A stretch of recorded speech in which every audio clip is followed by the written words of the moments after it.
Hello viewers, আসসালামু আলাইকুম। কি অবস্থা, সবাই কেমন আছেন?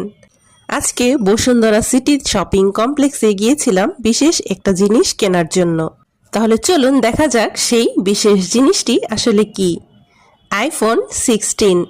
আজকেও বাইরে ভালোই বৃষ্টি হচ্ছিল, তবু এই বৃষ্টির মধ্যে ভিজে ভিজেই কিনতে যাওয়া হয়েছিল এই আইফোন।